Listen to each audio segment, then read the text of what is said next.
The land moved while you slept. I didn't leave the Republican Party. I didn't leave the Democratic Party either.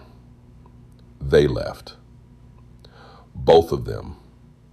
While I was paying attention to other things, raising a family, building a life, watching the news with a growing sense that something wasn't adding up, the ground shifted underneath the labels and nobody announced it. It's like waking up and finding yourself a stranger in a strange land, except you never went anywhere. The land moved. You just didn't notice until you tried to take a step in the direction you always walked and found nothing there. So I looked left. If I couldn't call myself a Republican by the standards of what that word means today, maybe I was a Democrat. Except that didn't fit either. The Democratic Party of the New Deal built the American middle class. It passed labor protections, created social infrastructure, and pointed at the people standing beside you and said, "Here is what you share. Here is what you can build together." The Democratic Party of JFK spoke of sacrifice and responsibility and American strength without apology. I don't know what the Democratic Party of today is, and I don't think it does either. So I'm back to independent, which has the numbers, somewhere between 40 and 45% of the American electorate by most honest measures, but not the official label, not the infrastructure, not the primary, not the power.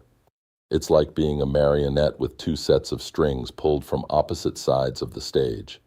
And if you cut the strings, you have free movement but nowhere to go. Here is what I think happened. The wealthy have always used the rest of us. That's not a new observation, and it's not a simple condemnation. The Carnegies and the Vanderbilts exploited labor. No unions, poor wages, dangerous conditions. We had to fight for every right we eventually won. But here is the difference that doesn't get said clearly enough. They were building something. Railroads, steel, infrastructure. A physical nation that everyone eventually lived inside. We got something for our sacrifice, even if we had to bleed for it. What does the new generation of concentrated wealth build?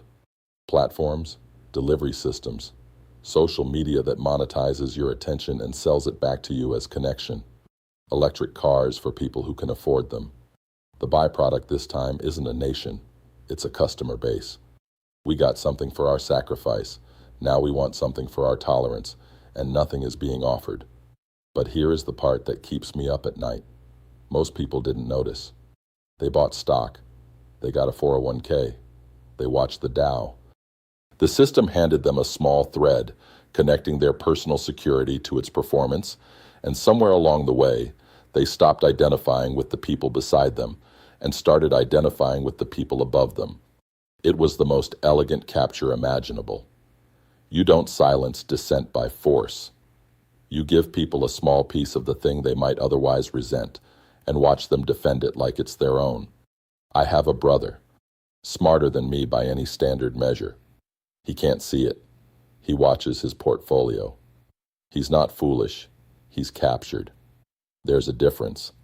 And the system that captured him is the same system that pulled the strings on both parties until neither one represents the people who are actually holding them up. The donkey and the elephant. I'm not sure either animal still exists in any form I recognize. What replaced them, nobody has named yet. That's what we're here to figure out.